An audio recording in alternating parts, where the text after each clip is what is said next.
Super. Good afternoon, all.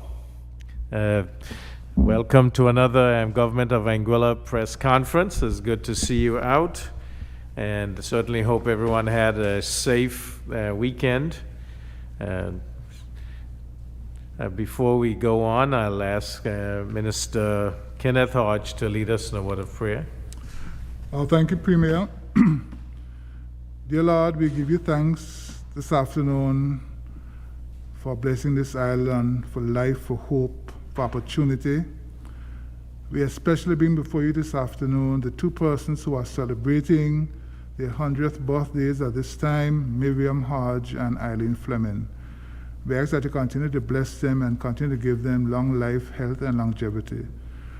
We ask that you bless us as we go through this press conference this afternoon, that you guide our thoughts and our actions as we update the people of Anguilla on the current situations across this island.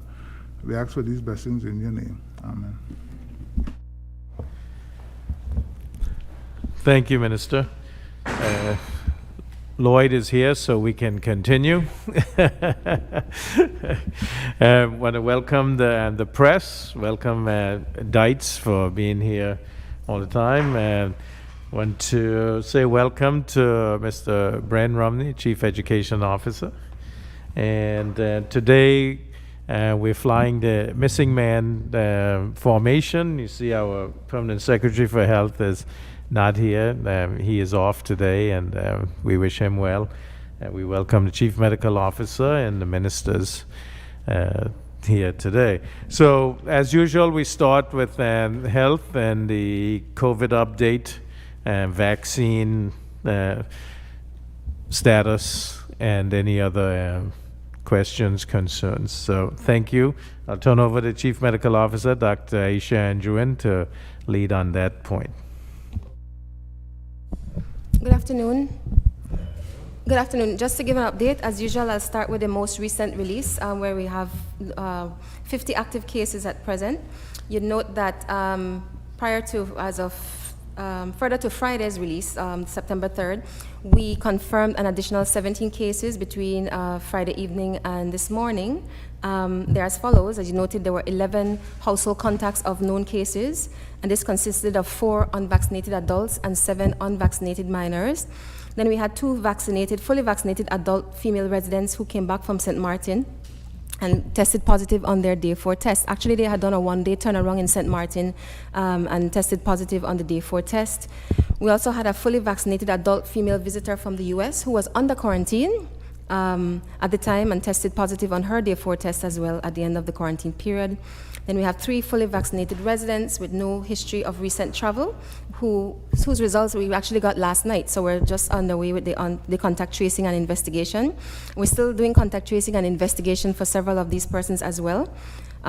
So as noted, we had 23 recoveries, and that gave us a total of confirmed cases since the beginning of the pandemic of 296, with 50 considered active at this time. And just to note that the gentleman, the unvaccinated elderly gentleman in his 90s who tested positive and was hospitalized, I believe that was last Sunday, he remains hospitalized in a serious condition. Doc said he hasn't changed significantly as yet. So just to give a snapshot, because from the time as we said before, August has been a very busy month in terms of the uptick of cases. And what has been more stark about August is the high proportion of local transmission, where all we used to get were imported cases on occasion, right? So we've had 175 cases from August 8th to September 6th. I use August 8th because that was the day we first started seeing local transmission, as far as we're aware, of recent. And of course, 145 of these involve some form of local transmission or the other, so that's a whopping over 80%, around 83%, right? We are still getting imported cases, as you would note. People are still arriving on our shores either testing positive on arrival or testing positive a few days later, and these are fully vaccinated persons for the most part. Of the cases that we are seeing locally, which is of more interest to us, we have around 70% household or social contacts. Majority of those, around 60%, are household contacts. What we are seeing, like with the weekend, which continued, large multi-generational families. Those 11 household contacts I mentioned were just 2 families, 2 big households. Right? So we keep seeing that. Although we won't celebrate prematurely, you notice the numbers that we've confirmed in the last few days is decreasing, but of course we're not out of the woods until we stop the current transmission and stop the current clusters, right? So we're seeing these large multi-generational families with a lot of unvaccinated children. And apart from that, we've seen a few workplace exposures, under 15%. Interestingly enough, in terms of proportions of unvaccinated and vaccinated persons, the unvaccinated now outstrip the vaccinated. They account for 52.4%, or 76 out of 145, versus 69 out of 145 of the vaccinated, 47.6%. And we've said upfront that that is because of the increased proportion of unvaccinated minors. So it stands to reason that the proportion of unvaccinated overall will increase. That proportion has jumped from 9.5%, under 10% a couple weeks ago, to almost 30% at the moment, right? We didn't mention in the press release, but we recently got another result. We sent about 5 samples 3 weeks ago. We got the result of one of those samples, and it's, of course, it's Delta variant. Once again, no surprise there. Looking at the vaccinations now, we had a small cache of vaccines come to give second doses. So people are currently being called to come in this week at the Welch's Polyclinic by appointment. And if you are not due in September for your dose, please call the ministry to talk about appointment and fitting you in if possible. With regards to the declaration of registration of interest for persons or children 12 to 17, we have the form online as well. So far, we've seen only 94 registered, which is a few. But we're going to do some data cleaning to see if some persons are not still registering on the regular adult form instead of the form that's there for children. The registered children form is there on the Beat COVID website and our ministry's website. So I'm going to stop there. I believe also another development would have been the CDC's changing our status from a level 1 to a level 3, but that's expected with what's going on. Thank you. Are there any questions for Dr. Andrew? Good afternoon. Dr. Andrew, you mentioned local transmission. Are there any other terms you would use to describe the situation in Anguilla? I know during the cluster in April, I mean, you explained that it was not community transmission because you could have pinpointed contacts. But in this case, when you have certain individuals who develop the virus without any contacts, how would you describe that? Would that be community spread? Would the cases be sporadic? How would you term that? Well, we're certainly looking at the worst case scenario of some form of community transmission. But I'm saying that it's not something that you will take lightly because we're still looking at possible sources. What has delayed that a bit is we're still finding links between clusters. Many times we find that the person who presents to us is not the first person in the chain. Anytime you have any form of local transmission onto community transmission, it's just that you find difficulty finding a source. But rest assured, there's going to be a point when there will be pressed in terms of our transmission status. At this point, there will be little to defend that there probably is some community transmission going on. From our point of view as epidemiologists and surveillance, we're going to do our utmost best to detect. In one scenario, one cluster was actually linked to a returning resident from St. Martin. But as we go further and further away from the source, it's going to be more difficult to detect said source. So it's probably just a matter of time where we're classified as community spread, and there's going to be different levels of community transmission from level 1 to level 4. Right now, we're seeing still with whatever is going on with the local transmission is that there's a lot of clustering. So that will also be taken into account when we are reclassified. Just to say that's not for up to us, it's going to be PAHO WHO too to tell us we have been reclassified. And if you have any objections, and at this point in time, there'll be little to defend on that level, quite frankly. But it's not for us to say, and we will continue doing what we can to figure out where the sources are. You just mentioned the registration of children and, you're encouraging parents to register. We know on Friday there was a report coming from the UK, from the Joint Committee on Vaccination and Immunization, suggesting or recommending that children who are healthy do not take the vaccine unless you're vulnerable, those who are, susceptible to diseases. What's your take on that?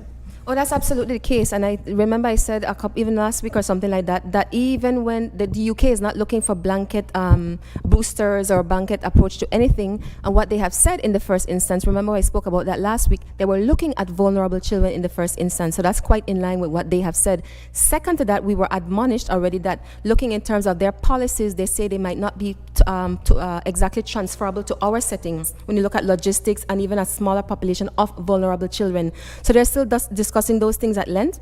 JCVI is one of the bodies that deals with that. The other body would be the MHRA that talks about vaccination safety in general and so on. So that has been consistent what we have been saying, that the UK is looking at vulnerability in the first instance, and then a next step to that to see what the UCOT picture will look like as well.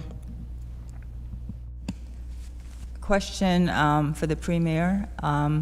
This is asked pretty much at every press conference, the status of some type of more robust testing for the island. And I know the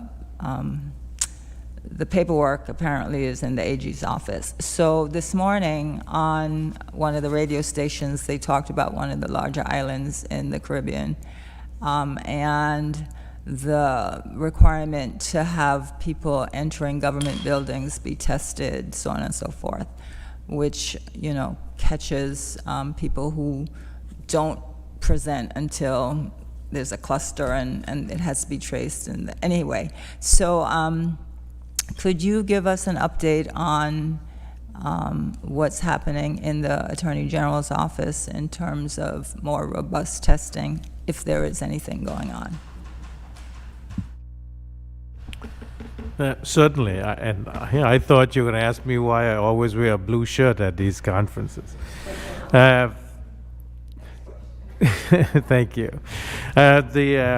Certainly, the OECS, did requisitioned a study on whether mandatory vaccines if that would be constitutional or can be legislated.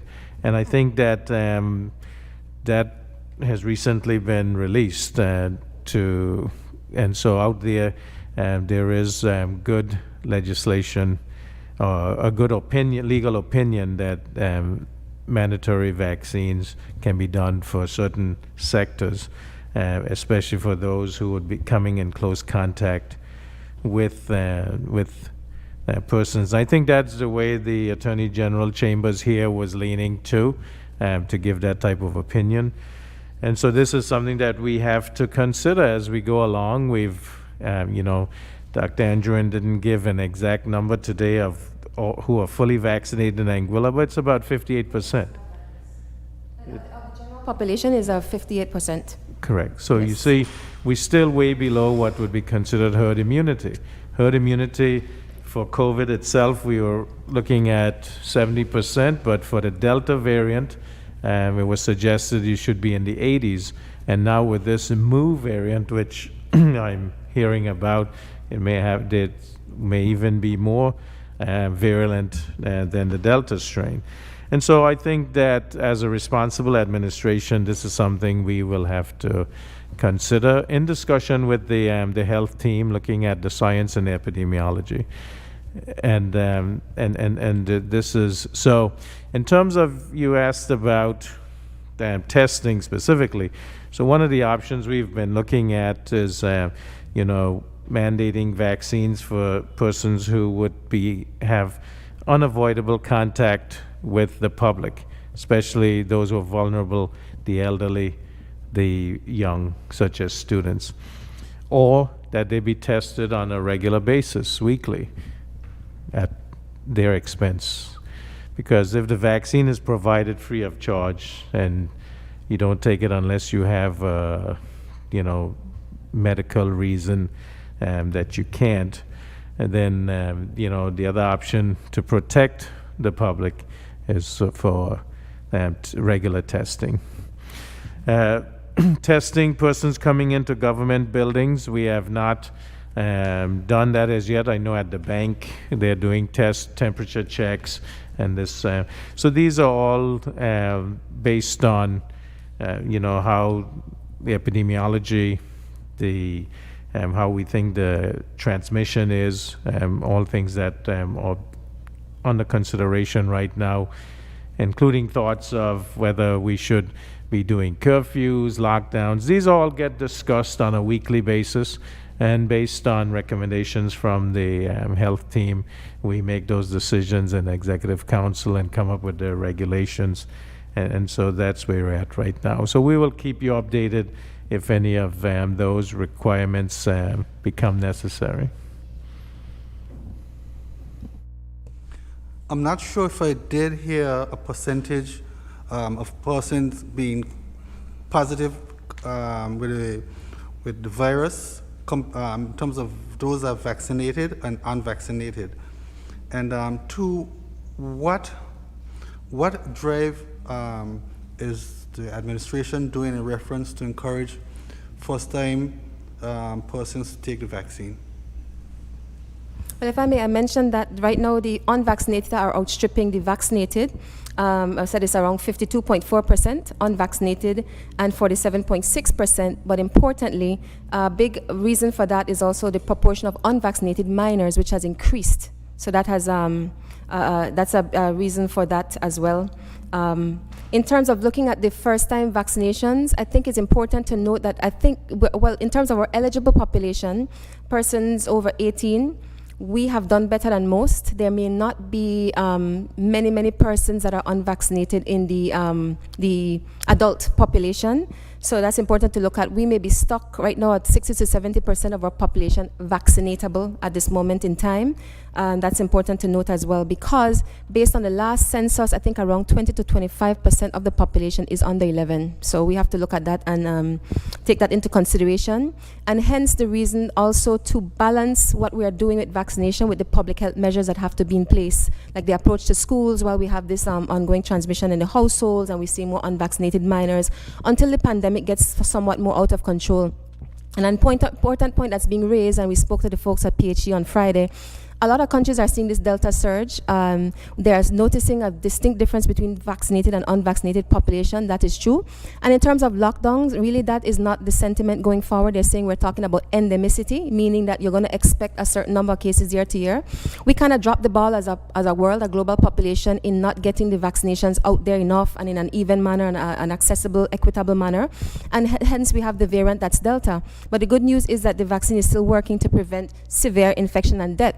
And even in the UK, they were referencing while they're seeing a surge, they're not seeing the hospitalization and death increase. And that's because they also have high vaccination coverage, relatively speaking. So it's a similar case with Iceland.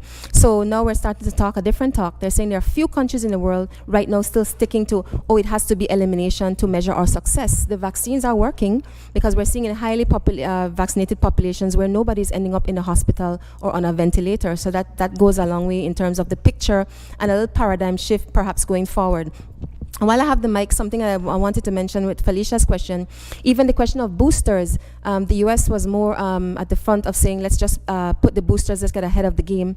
But the verdict is still out on that. Why? Because even amongst the experts, it's being shown that when we talk about waning efficacy in what? They're saying, okay, maybe more people are going to be infected that are vaccinated, but in terms of preventing hospitalization and death, the vaccines are still working even 6 to 8 months later. So we got to look at that booster question very carefully. Again, the UK is looking at most vulnerable. And again, in populations like those, you have a lot of elderly, you have persons on heart organ transplant recipients that are on immunosuppressive drugs, you have a lot more disease that will put them immunosuppressed. So that is sort of the discussion that's going in that direction as well. But nobody's looking to jump into lockdowns, especially if you have a well-vaccinated population, because they can see the deleterious effects. We're trying to move forward, right? And Lloyd, before you go, in terms of what is being done to encourage people for first-time doses, since December of 2020, we've been marketing that vaccination is the main way to get immunity to counteract COVID. And now we see even more so with Delta. So we have been doing that, for 9 months now. And so I don't think there's a whole lot more we can say that will sway people, except telling them to follow the science. I mean, there's a lot of misinformation out there. Persons have seen here in Anguilla, over 9,000 people have gotten their first dose. almost 9,000 a second dose, and you can see that the side effect profile has been very, very safe. And so that's all we can say. Vaccination is the key. Get vaccinated. And register so that we know how many persons there are who need first doses, so that we can request that from the United Kingdom. At some point, we won't have that access. I want to know if this is fake news. It says release from quarantine testing. I would like to bring to your attention that your test is scheduled for September 7th. We request that you come to the Ministry of Health between the hours of 9 and 10 to be retested. We ask that quarantine measures be employed during your travel. If this is correct, why are we encouraging people to travel if they're suspicious? No, there are two things going on. That's heavily tied to a resource issue. We are in the field, the team is in the field all the time, and there are a limited number of persons doing testing. If persons call in and they're symptomatic, or they're positive contacts, or they're positive cases, or you are a household contact of a positive case, the team goes to you. And this is the same team that's doing the arrival testing and everything and whatnot. But persons who are testing out of quarantine, just like when we did with the cluster, you come by yourself under certain conditions, you come with your mask, you do your distancing, and we're testing you there. So a similar thing we were doing at the cluster, and it's simply a resource issue. We don't have the people or the resources to be in the field. This is a humongous effort. You see 1,300 persons tested in a short time. That's not an easy feat. So we've had to be strategic, and that was a decision made. I think we might have mentioned it before, or maybe it was at another meeting, but that is true. When you get that email, it's because you had your day 4 of quarantine, or whatever day of quarantine is, and you come in under the guidance of the quarantine conditions, and you come and do your swabbing out at that time.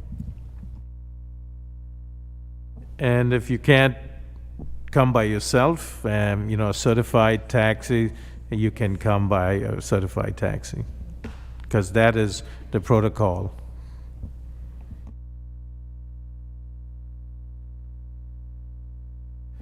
Are there any other questions for the health team? Thank you. That, okay, means you're doing a great job, Dr. Andrew. If you need to go off and take care of some more pressing business, which I know you have continuously, you may. And I'd like to say, we have the Chief Education Officer here, so we might want to hear about schools and what's happening there, but I'm going to turn to the Minister for Home Affairs, who is acting as the Minister for Social Development and Education at this time, to lead from here. Thank you very much, Premier. Good afternoon again. We have with us the Chief Education Officer. As you know, the education schools have reopened via remote learning, and I thought it prudent to bring the Chief Education Officer here to give us all an update as to what's happening. And then, of course, after he has given his update, you can ask any questions necessary. Mr. Romney. All right, thank you, Minister, and thanks to everyone.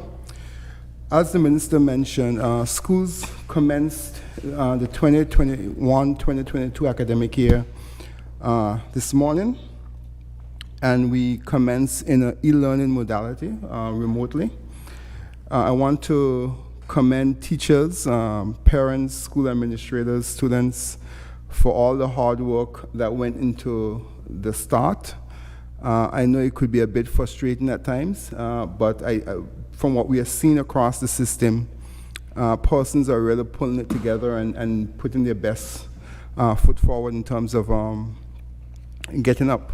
I also want to commend, in particular, not only the teachers at the primary level, but also the administrators and teachers at the secondary level for their start. It was an interesting one because the last time we had a press conference in education, I mentioned that multiple times we moved from face-to-face instruction to e-learning.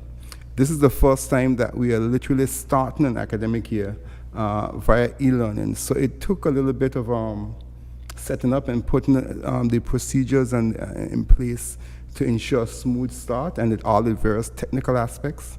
So I'm pleased so far with what we are seeing and what we are hearing. We are dealing, let me start first at the primary level.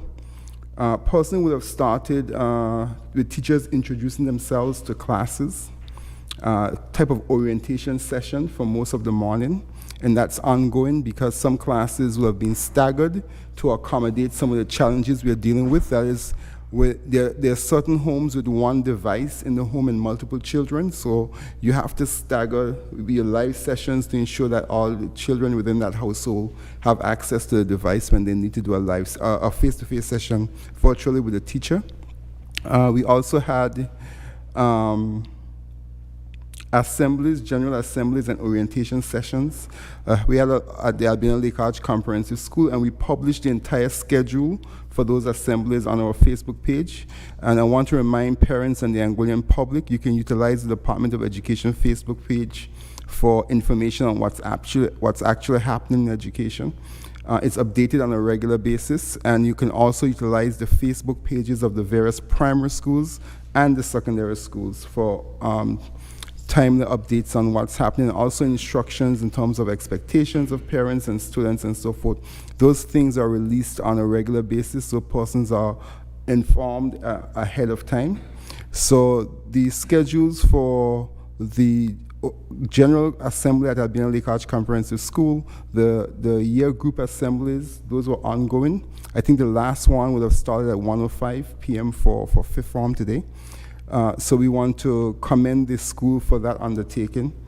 I am aware that students are still awaiting schedules, their class schedules, to ensure they know when their virtual sessions are with teachers. Those will be released commencing today and throughout the rest of the week. So we ask parents again just to be patient. We are putting it all together bit by bit. And we are dealing with the challenges that we are encountering which are, and I want to remind persons what they are. One is no internet access in certain homes. Although we've worked with our partner, our community partners, Flow and Digicel, to provide low-cost access for education purposes. We really want to thank those partners for doing that. And also a lack of devices in some homes as well, or not adequate devices in some homes. So we are troubleshooting through all these challenges, and one of the solutions for the lack of devices are twofold. First, what we are doing is working with schools and teachers to schedule, as I mentioned before, the virtual face-to-face sessions so that children in a home can have access, that only have one device, can have the adequate time to deal with their various classes. That's one. And secondly, we are also providing learning packs for students who do not have access to devices. And we continue to work with community partners to procure additional devices, right? And on that front, we have two very promising projects that the Minister of Education, the Ministry of Education, the PS, myself at the department, and other department members have been working with community members on. The first one is a device challenge project, which you'll be hearing more about. We are raising up to about $70,000 to procure devices. We are very close to the target. The last time I checked, I think we were just about $3,000 or so off that target.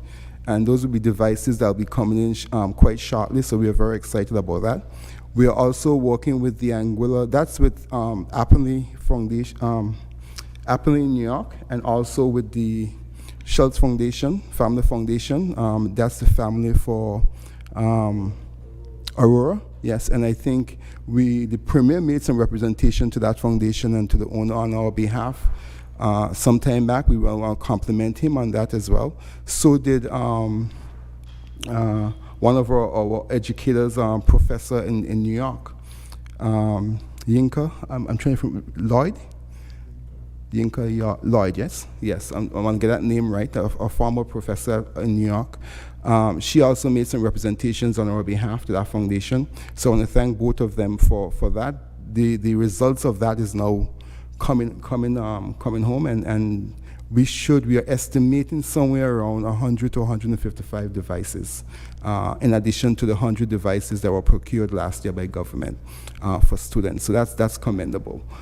We also have an ongoing project that's much larger with ANGUILLA initiative that we've been working on now for a little over 9 months, maybe even a little longer than that when you think about how long we've been in this shutdown. And this is an entire overhaul of our IT infrastructure to support e-learning in the primary and secondary levels.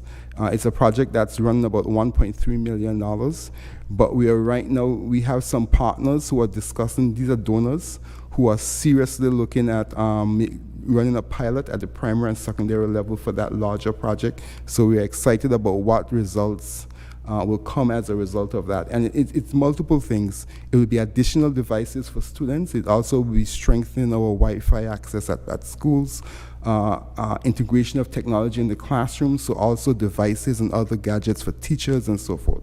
So you're looking at the entire e-learning infrastructure in its entirety. So we're also excited about what that will mean for education in Anguilla. All right, so those are the two challenges, and those are the initiatives that we have to respond to those challenges. I want to also let parents know that we established in 2020 an e-learning team to support them, and a number of parents, teachers, and students have been reaching out. I had an update from the e-learning team on Friday in terms of our readiness for e-learning, and was very impressed with the level of readiness and preparedness at the primary level at that meeting. I also touched base with them again this morning to see how things were going, and they were a little bit overwhelmed with the amount of messages that were coming in from parents with regards to support for the e-learning infrastructure, and that's fine. We encourage that, and we want parents to reach out. So they're responding as fast as they can to these queries and providing ongoing support to parents and students and teachers that are engaged in e-learning. So we want to continue to let parents know they can reach out to the e-learning team. The contact details for that team is on our Facebook page. You also contact details for the e-learning team at secondary school is also on our Facebook page. And while I have the mic, just remind parents as well to contact teachers as well directly. It's just not the e-learning team. You can contact your child's teacher directly or teachers directly. And just remember the government format for education email addresses. It's the first name dot last name at DOE. DOE is Department of Education .edu education.ai.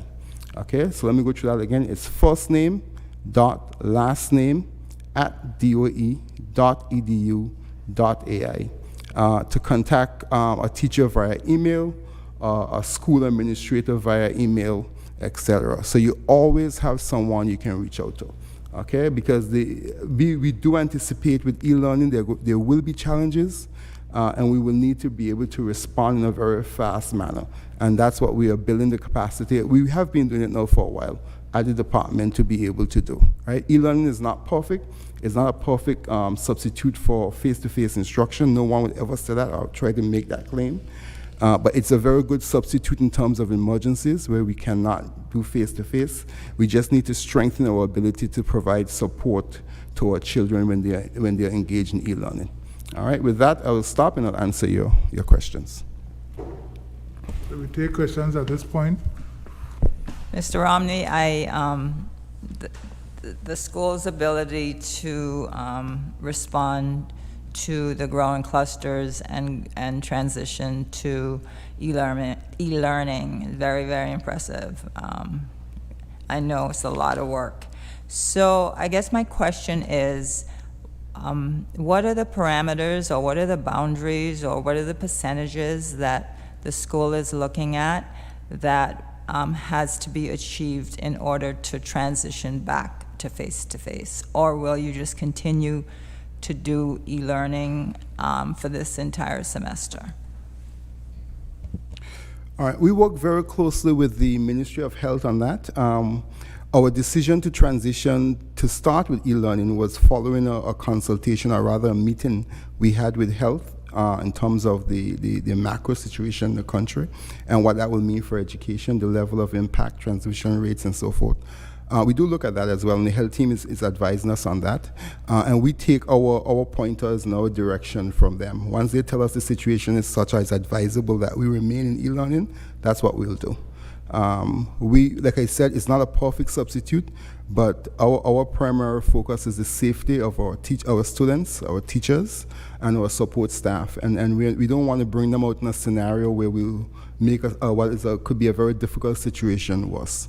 But we are guided by the advice we receive from the Ministry of Health. Why is it that there are only 2 sessions per week in the primary schools with e-learning? Yeah, I'm happy you asked that question, Mr. Lloyd. It's actually 3, though. It's actually 3. No, that is based on best practice. When those guidelines were developed, they were developed for situations where school had already started and we are moving from face-to-face into e-learning. And it's a number of things that go into those calculations, all right? And this is advice that is provided not in ANGUILLA, but provided throughout the world, okay? As a matter of fact, these are guidelines that are coming from OECS to us in terms of what the best, and the World Health Organization in terms of what the best practices are. And here's the underlying data for that. In many homes, and we see it in ANGUILLA, we saw it in ANGUILLA when we actually did our own data collection. In many homes, you have students at both the primary and secondary level. They're probably in a situation where they don't have a device or they have one device, right? They have to share that device. So if we mandated multiple sessions per day, it literally means that parents will have to make choices as to which child get access to the device and which child don't, right? That's one calculation. It's so we can better schedule these sessions to work a device among a family of, say, 5 children in one household, right? That's one calculation. The second calculation is that teachers themselves in emergencies like this are also impacted, right? They are teaching, they have their children to deal with, and in their situations as well, it could very well be one device, right? And the data that we collected in ANGUILLA also show that to be true. And that's why the ministry and department moved very quickly to start to supply teachers at the primary level with government-issued devices, right? Something which we previously did with secondary levels, so that in the teacher's home, the teacher has a device that can be dedicated to teaching, and her personal own device can be shared among children within the home. Also, teachers are in families that are also impacted by COVID. We have spouses that are with COVID positive, other family members who are impacted. The psychosocial impact of all of that on a person who's engaging and think we have to consider all these things. So a lot of calculations and considerations go into making a determination on what the best scheduling approach is for e-learning, right? And like manner, our children are also being impacted from a psychosocial perspective, and their homes are being impacted. They're seeing mom and dad or cousins and aunts and uncles being positive and have to be quarantined and so forth. It has a toll on a child as well, psyche. So we try our best to schedule contacts that are absolutely necessary to ensure continuity of learning, while at the same time compensating for the overall impact of the circumstances that children are in. Now, I know parents are reaching out to us, and they do all the time. They said, I have one child, my child has a device, my child could be doing e-learning from 8 a.m. to 3 p.m. But here's the thing, your child can do that, right? We don't recommend that you put the child in a scenario where the child is engaged from 8 a.m. to 3 p.m., right? Because that child also needs a break, right? But if the child would like to do that, that's fine, because the session, the virtual sessions are for teaching, for instruction, for engagement with the teacher. But the teacher also sets extension activities and work online that the child could engage in, and also provides a guideline to parents as to where they are going, right? And plus the support textbooks and so forth. So the children can do more. Children are encouraged to do more beyond the virtual sessions. right? But we don't want our parents to overburden them, not in a situation where we're dealing with an emergency and a crisis like a global pandemic. Don't overburden them. We also provide other outdoor and indoor activities for children. For example, government invested in a series of videos on physical activities that children can do when they're home in COVID situation, right? We don't have access to a PE teacher, but we had a PE teacher work with a consultancy firm and develop a whole list of activities. The curriculum unit has been doing some interesting activities, in-house activities that parents can engage their children on. For example, the most recent one was on cooking, a cooking activity for families to do with children while they're in a shutdown situation. We did some things previously on utilizing household items, simple things to make art and craft and so forth. These are done in video format, so they're activities that children can just look at the video and say, wow, I could do that too, and engage themselves. So it's not all sitting before a screen, having a teacher provide an instruction, you sitting by a computer and doing work. We try to look at the holistic development of the children in that scenario and provide for those needs, okay? That includes art, music, Spanish, whatever other courses we do in a primary level, we provide online e-learning platform to support that as well. So what my advice to parents is, don't look at the face-to-face virtual sessions with a teacher as the only thing that e-learning is about. That's just part of it, right? And we strategically do that to ensure continuity of learning, right? But with the start, like I mentioned at the beginning, now I'm going to pick it back to the beginning. Since we are starting now with e-learning, we had a discussion just this morning about how best we can support that initial connection between students and teachers. And as we are speaking right now, the EO Primary is meeting with principals to look at how we expand the face-to-face, the virtual meetings for this week into next week, right? But again, it's going to require significant coordination because the data is telling us, and we know it from the concerns that parents are arguing, there's one device in homes for 2, 3, 4, 5 children. Right? So it requires teachers to redo timetables and to constantly be in contact with each other. Can I use this slot? Will it conflict with your slot? Can you move that there to accommodate this family? And we are doing it literally on a family-by-family basis, right? And the only way we're going to know when those conflicts exist are when families actually reach out to us and tell us they exist. And what I can say to families in all the situations that we are aware of, we were able to work with principals and teachers to try to redo schedules to accommodate. And if there's not a fixed scheduling to do, what we can also do is record the session. And that could help as well for that. But we try not to do that because then the child feels like they're out of the mix, that could feel, especially with children, they want to be there with their classmates and engaging with their classmates and so forth. So we try as much as possible not to use that approach. The better approach is to reschedule to try to accommodate everyone in every circumstance. Gotta be careful the questions you ask the teacher. They tend to be long.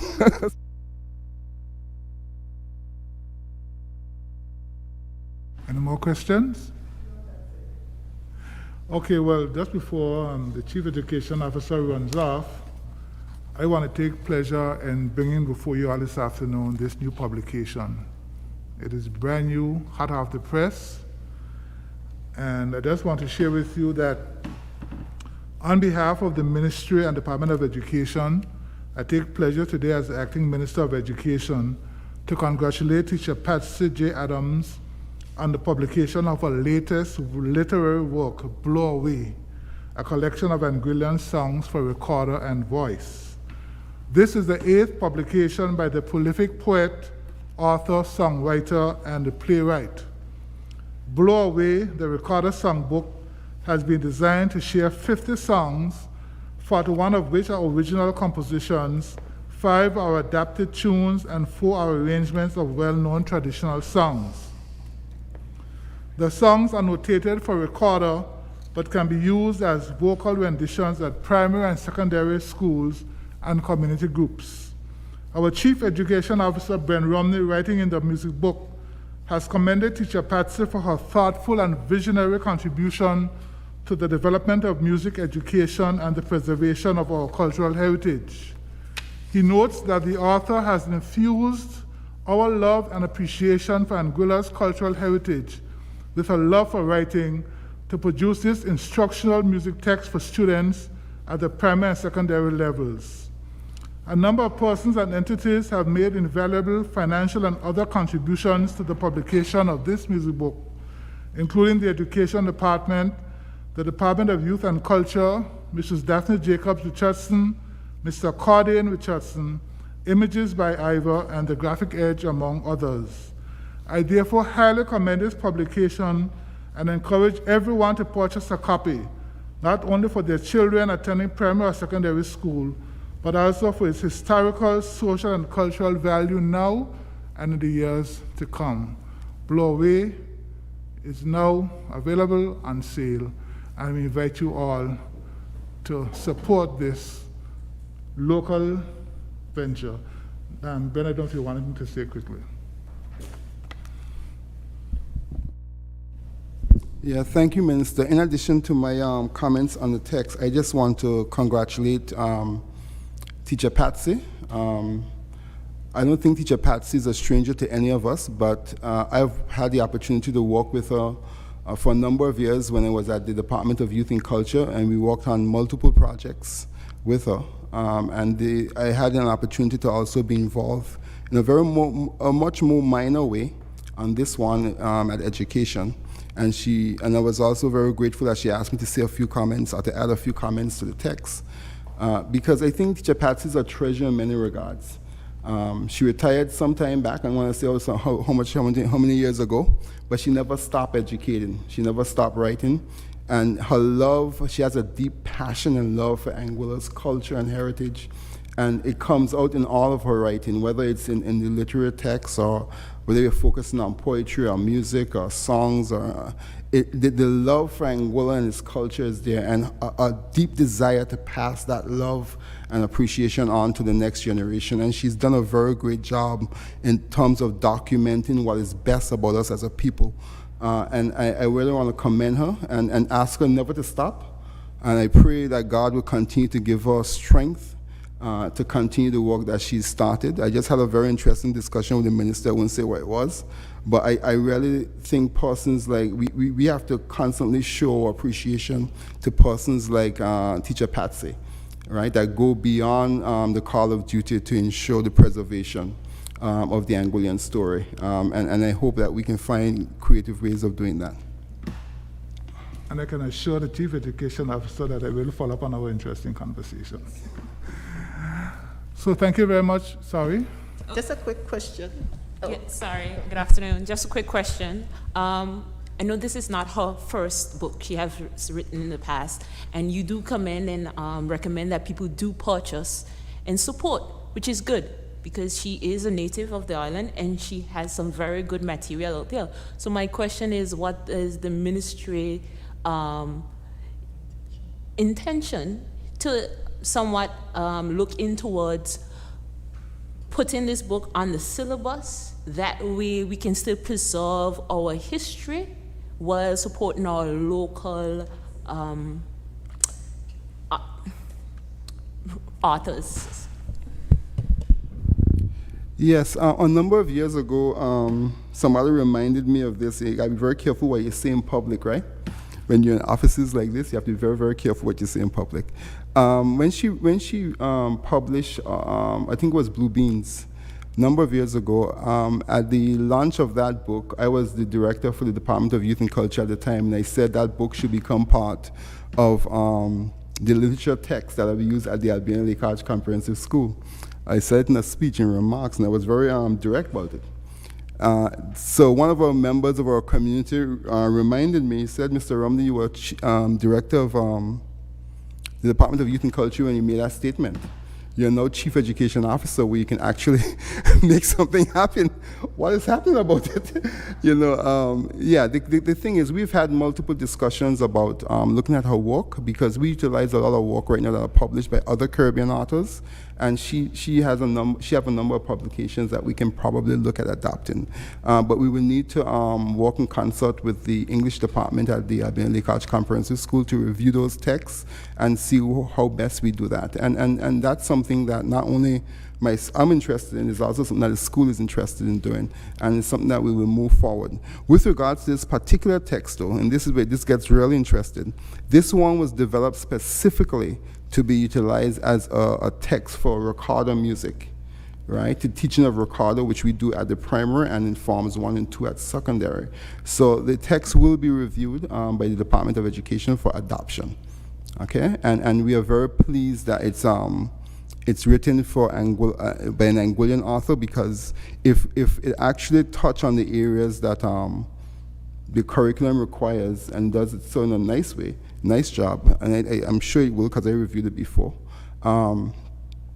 It's also a product that we can export to other countries, right, that utilize recorder music, because not only does it use Anguillan cultural songs, it also uses the teaching theory and stuff for recorder music. It has demonstrations and examples on how to do it, and actually have the score sheets in there, right? So it could be utilized as a good text across the region. Thank you very much, Chief Education Officer. So if there are no more questions, we will allow you now to get back to your busy schedule, and thanks for coming out and sharing information with the public. Thank you very much. And thank you for inviting me. Thank you. Thank you. And while I have the mic, Premier, I just wanted to give an update on the constitutional town halls we've been having. As you know, they were launched last Thursday in Island Harbor. It went extremely well, and we are looking forward to continuing those town halls this Thursday evening at the Alvin Allison Primary School Auditorium from 6 to 8 p.m. We will again have our setup as we had in Island Harbor with in Anguilla, Gaff, Dites, Lloyd, Radio Anguilla. And we have the health protocol still in place. Only 25 persons can attend. So we invite you to come out, bearing in mind there's only 25 can attend, and the others can also follow online and send in their questions. And of course, it can be viewed after the event has happened. And what we found in Island Harbor was that we had over 1,000 people viewing the video after the event took place. So it's there for posterity, so to speak. So thank you very much, and looking forward to seeing some of you out at West End on Thursday evening. Premier? Sorry? No, we're just going to do it. We were a little ambitious, and we were shooting for 2 meetings a week, but logistical and everything else, it just couldn't work out. So we are sticking with one day per week for now. Yes. I asked my question off camera, but okay, so I know the initial schedule was District 2 this evening, and then on Thursday, another meeting. So we after discussing with my PS, we figured out that we just wanted to mix it up. So we sub from the different districts, just to keep things a little more interesting. So we'll get to District 2 very soon.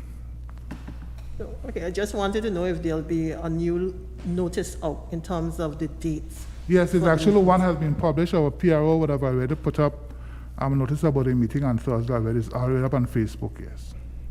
Yes, thank you. Thank you very much, Minister. And I too want to thank Mr. Brent Romney, the Chief Education Officer, for coming out and participating. Just want to say, we welcome the new voice you heard was Esther from the Anguillan. She is helping out Mr. James Harrigan today, and we welcome her as a new media person coming to these press conferences.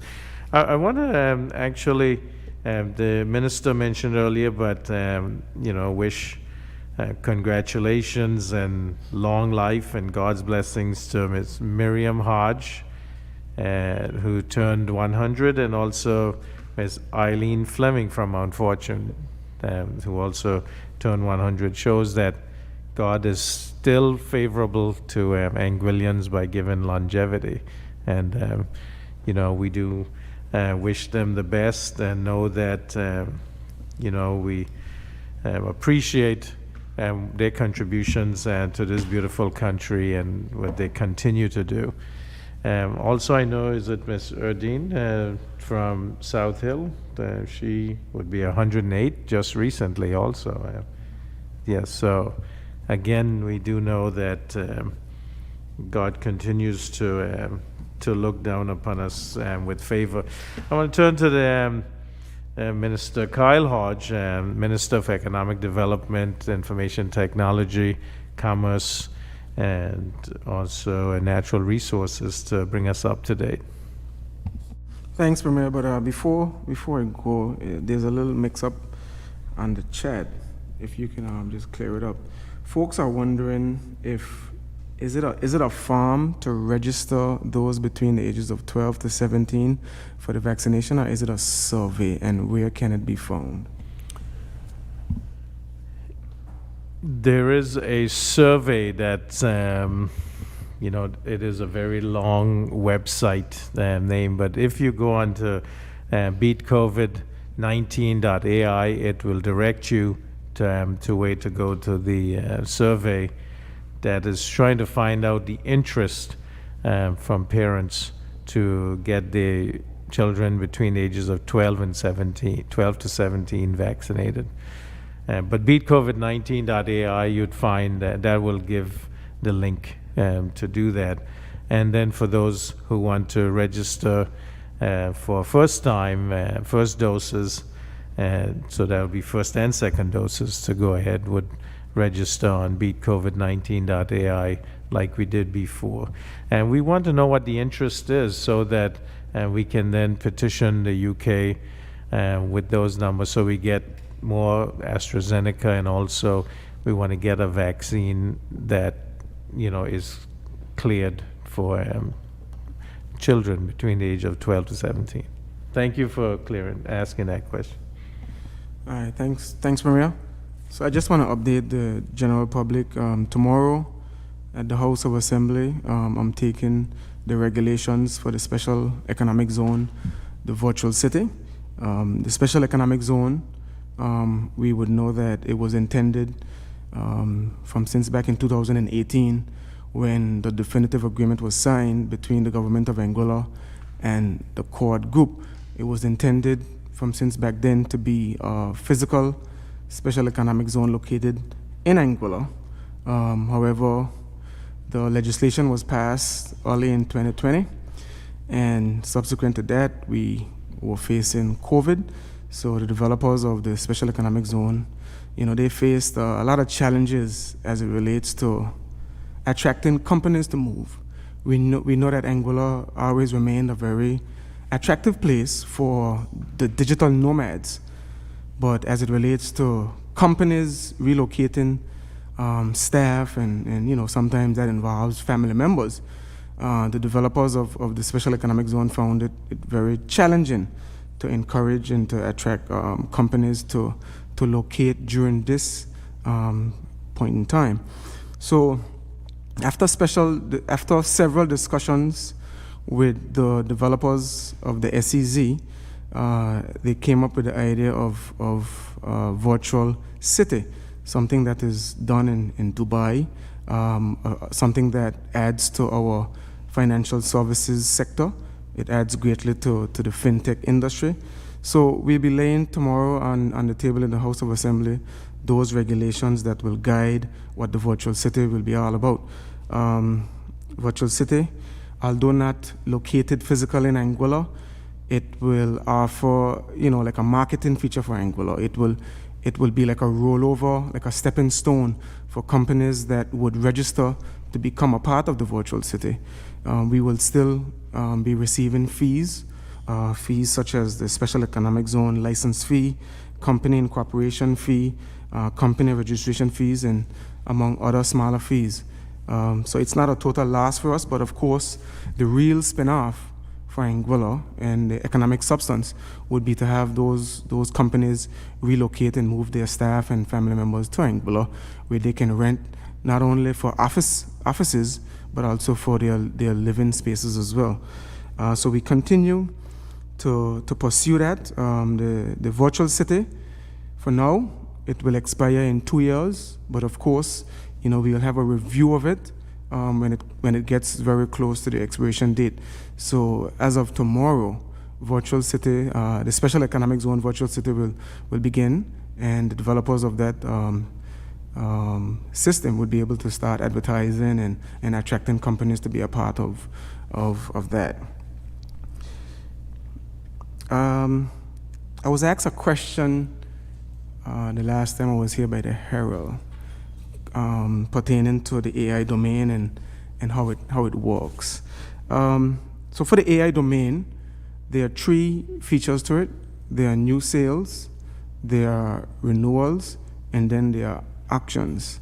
What happens is on a monthly basis, the manager of the AI domain, whatever sales they have, whatever renewals or whatever actions take place for the month, there's a percentage of those sales that comes to government, and there's a percentage that is retained by the manager. The goal of the government is to maximize revenues from the AI domain, and we believe it is possible for the AI domain to really pick up speed and to become one of the leading domain names in the world, because being synonymous with artificial intelligence is a huge advantage. We can see it reaching in the millions of users. Currently, it's only in the hundreds of thousands of users, and we feel that it can grow from strength to strength if managed by the right entity. Just an update on the fisheries sector. I've been getting a lot of calls from fisher folk who are frustrated and annoyed that their trade to St. Martin has been cut off. The French authorities, they started to require certain documents. They started to require a test called cigiotoxins, a test that tests for cigiotoxins. It's a type of food poisoning, and they also wanted us to show that we can trace where our catch is coming from. We are not at the moment prepared at the health department to test for that particular toxin, and I've asked one of the technical staff at the Department of Health to give us a costing of what the equipment and what the supplies will cost for us to get those those supplies and machines in. What we are looking at right now is to allow some protocols to be in effect, to allow the St. Martin vessels to dock at Road Bay to collect the fish. Because our cargo boats in ANGUILLA, they only go to the French side. So if the French side is requiring all this certification, there's no way for the fish to enter the French side and then go over to the Dutch side. The Dutch side is a little bit more lax as it relates to the testing and the certification. Of all the calls that I've gotten from the local guys here, they apparently have contacts in St. Martin that are willing and able to come over to ANGUILLA to collect their fish. Of course, this is the slow season, so many of our fishermen, fisher folk are struggling to find markets, and I just want to say to them that we are working diligently to open up that market on the Dutch side so that they can continue and they can get back to supplying St. Martin with their catch. For me, yeah, that's pretty much it for my updates for this afternoon.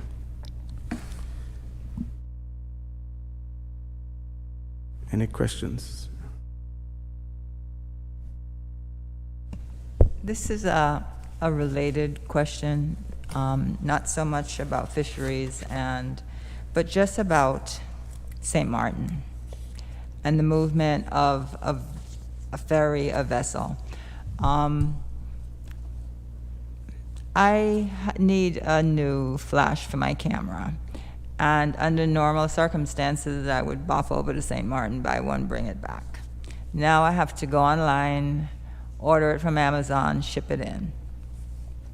So my question is, has there been talk in the government about maybe one boat, a ferry, whatever, going to St. Martin and coming from St. Martin, but originating in Anguilla, to pick up small merchandise that people in Anguilla have bought?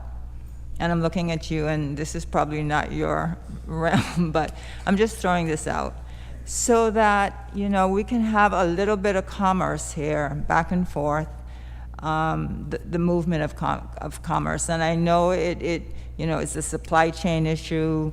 I know there's customs and all of that, but, you know, I just throw that out because it just seems that people in St. Martin probably would want things from Anguilla, and definitely people in Anguilla want things like a new flash for my camera, that if we had that one boat sailing back, you know, maybe even once a day, it would just make life, you know, after 19 months or whatever of lockdown, it's becoming the norm that we can't go over there. And if we had something that could bring things back and forth, it would just help us. Yeah, thanks for the question. There is the Mr. Ray and the Captain Chrissy that runs, but I understand your question, because it was very easy to just hop over and go to your favorite store in St. Martin. What I realize is happening is the merchants in St. Martin, they are getting very creative. So if you have a particular merchant, then it is easy to just get their number, and of course they will offer some delivery service to the Marigold, to the, what's the pier called? To the pier on the French side, Point Galles Bay. You know, they are offering that delivery service right now to Galles Bay because of that particular issue that you're facing. So, you know, you would know where you would purchase from. If you get in touch with them, I'm sure they would offer you that service. But it's a cargo ship versus a ferry. Yeah.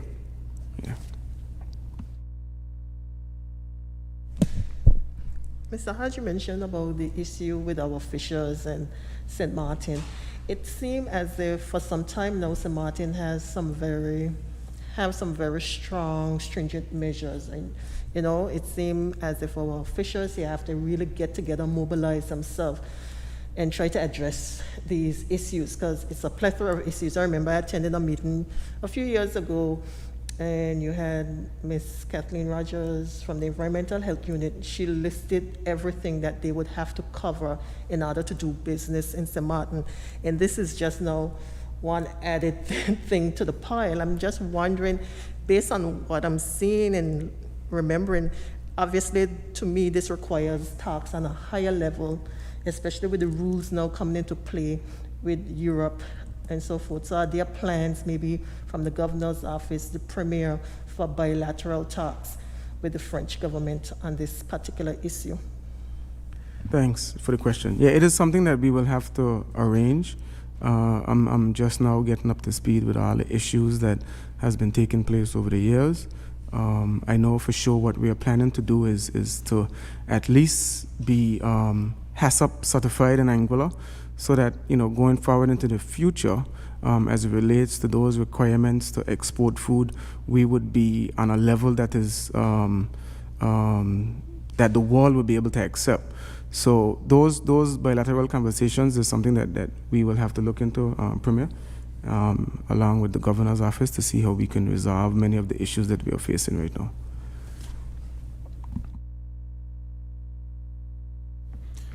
Yeah, I mean, that is actually happening. In fact, Her Excellency the Governor was setting up for the Prefect to come over to visit us right before this cluster occurred, or the set of clusters. So we continue to work on these, and as these issues come up, we certainly want to continue a good working relationship that we have with both the French and Dutch and St. Martin, and we'll continue to do that. Any other questions for any of us?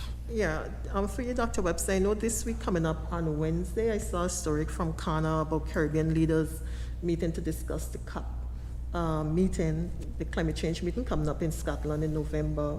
Are you or any representatives from government will be participating in that meeting? Caribbean, Latin America, different specialists, and so forth. That's on Wednesday. Well, we have, the Minister of Natural Resources on my left and the Parliamentary Secretary. They are usually involved in these meetings, and certainly, the way COP26 is set up in Scotland, if it does happen, where you're allowed to have in-person meetings, and then, the overseas territories are going to be represented as a group. So we're hoping to have representation there, and hopefully, whether it's the Parliamentary Secretary or the Minister would be involved in that. But yeah, these are all important meetings.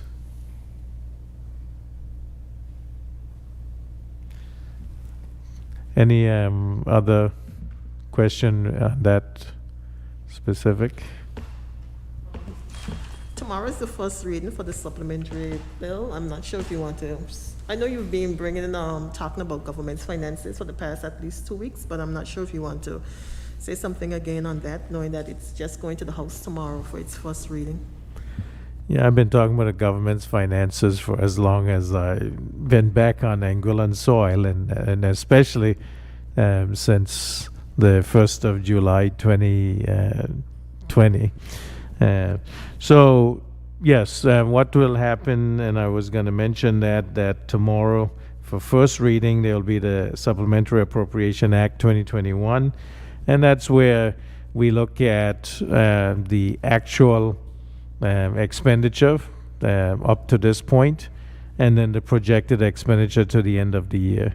And we do know that, as I've been saying, we have not met our goals in terms of recurrent revenue. We have to get the $20 million policy-based loan from the CDB, and we still are projecting that there will be a deficit at the end of the year. And so we'll get into more of that as we do the second and third reading of the Supplementary Appropriation Act, which is, so the first reading will be tomorrow, and the second and third will be on the 14th. We also, tomorrow in the House of Assembly will be the first reading on the Companies Act 2021, and that will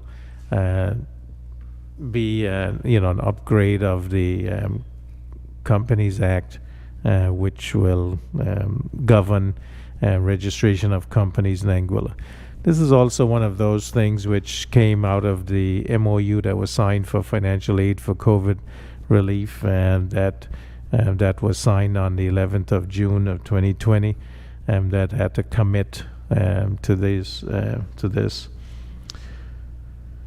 So, yep, and that's essentially.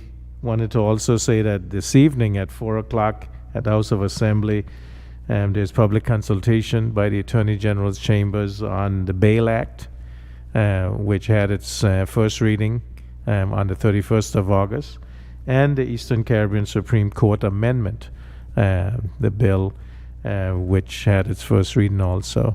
They are not on the schedule for tomorrow's House of Assembly for second and third reading, but there is public consultation this afternoon at 4 p.m. at the House of Assembly. I'd ask everyone to attend or to tune in. I think Dites will be there, as they usually are, to carry those proceedings, because this will affect everyone, whether you directly or indirectly. And I think that it's good to participate in these public consultations, because we don't want to say, when you come in contact with these acts, that then you didn't know, because the information is there, and that's what these public consultations are for, as well as the Minister for Home Affairs on constitutional reform.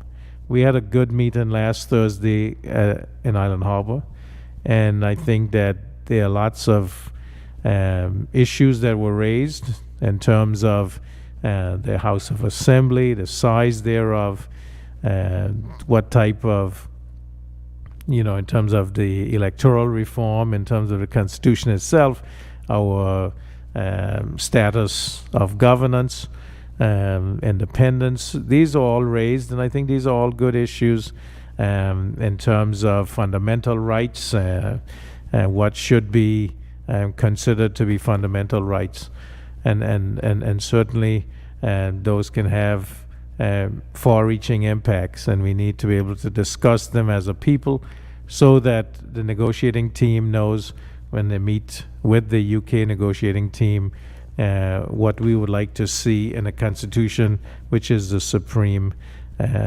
law of the land. If you have any specific questions, I'll try to answer. No, I think that I want to thank everyone for coming up. Oh, there was one question that you showed me, Minister. People were asking about the ferries to Marigot in general. We had planned and were working on protocols to start to resume the ferry service to Marigot this August. However, because of the clusters and what we now know is local transmission, we've had to put a pause on that. Certainly, this does not help the ferryboat operators and the captains and crews that have been affected by COVID-19 and the closure of that service. And it certainly bothers me. I mean, I've been talking with the Ministry of Finance about how we can try in some way to assist the ferryboat operators, because, as I said, we were hoping, we had protocols that we were going to put in place. But we are finding, as you look at the report, the press release from the CMO, the Ministry of Health today, person going to St. Martin for just one trip came back and on their 4-day test tested positive. So it just shows that, the risk is high, even for vaccinated persons, to travel out of the jurisdiction and then return, and there is risk. And certainly we have to mitigate for that risk. We have to make sure, but we have to make sure that we have the right protocols in place to limit the chance that we continue to import COVID-19, especially this Delta variant, which we find is very infectious or virulent. And so that's why, as I said, I'm now working with the Ministry of Finance to see how we can help, whether grants or low-interest loans with a deferment period. These are the things that we have to try to do to help those who have been, for over a year and a half, the ferryboat operators have been suffering, and that is something that keeps me up at night. Just making mention reference to ferry service from the French side, what would the protocols be, persons entering from the French side on the ferries? Well, we have not finalized the protocols, because, as I said, we did have some that we'd worked on, and then this clusters came, and we are seeing that there is increased risk, in terms of how we can get persons from ANGUILLA to Marigot and back. So we are still working on that, and to see with the health team how we can do this in a safe manner. And the plan was that in August we would have resumed that. But that, as you can see, we've had to put a delay on that, and we're still discussing that with the health team as to how best to the protocols. And the plan was that persons would be able to leave with a negative test, go over, and if they were returned the same day, then they would have to stay in place or quarantine for 3 to 4 days and then be tested. But we are finding that persons that have done that, even on this list of positive cases, that they were, when tested on the 4th day, was positive. So that put a wrench in the works right now, and we have to see how we can best mitigate for that risk. Because if there are more people traveling, there's a higher chance that we import the virus and it can overrun the system. So we have to have a little better control. Honourable Premier, good afternoon. Last week, the last press conference, you talked about the MRI machine. I was doing a little research in that machine and tried to contact people who worked with that machine. And that seems to be a very big project with the things that we have to put in place. Are we still pursuing that gift? That is the first thing. Are we still pursuing that gift? Or what we need to put in place to accommodate that gift that we will be getting? Do we have the numbers to carry through with that MRI machine? Thank you for the question. Yes, we are still pursuing that gift. And as I said last time, if we get a containerized MRI, basically it comes already housed in a container that can serve as the office and also the center to do the testing, and that we still. In terms of the numbers here in Anguilla, we have a lot of patients who are sitting here waiting because of COVID, can't get over to St. Martin to get the MRI for back problems, knee problems, brain problems. And so this is a necessary piece of equipment to provide the health care that's necessary for the people of Anguilla. And so I appreciate and thank Mr. Schultz from Aurora for offering it, and we are making every effort to get it in. The committed electrical line and things like that, we are working on getting that set up also. As was done for the CT scan machine, the MRI requires its own dedicated line because you want to make sure they're not surges that can destroy the delicate equipment, which cost, over $1 million. What about staff training and technician for that machine? And we do have radiology techs who can run the machine, but in terms of someone who can repair the machine, that's was one of the requirements that we should have somebody available who can do that. So we're looking into that right now. In fact, I had a meeting right after the press conference last week. Then someone called and said that they do this type of work or can source someone. So I had a meeting with them, and we're in those discussions right now. So thank you for that. I want to thank everyone for coming out today, those who are listening and viewing. I think it's important we continue to inform the people of Anguilla. So I want to thank, Radio Anguilla, the Anguillian, the Daily Herald, call from, Channel 4. Thank Lloyd from Lloyd Live. Dites always is here.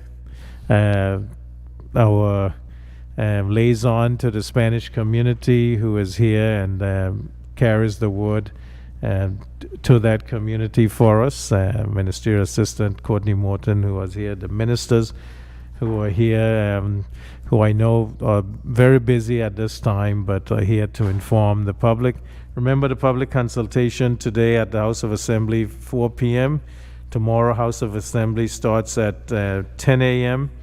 And we do want to thank the people of Anguilla here and abroad who continue to listen in and to also provide us with suggestions, comments, and advice. I think that's how we keep this country progressing when we all participate. So looking forward again to next Monday, same time, 2 p.m., to have another Government of Anguilla press conference. So, and happy Labor Day to all those who are affiliated with the United States, because today is Labor Day. So thank you again.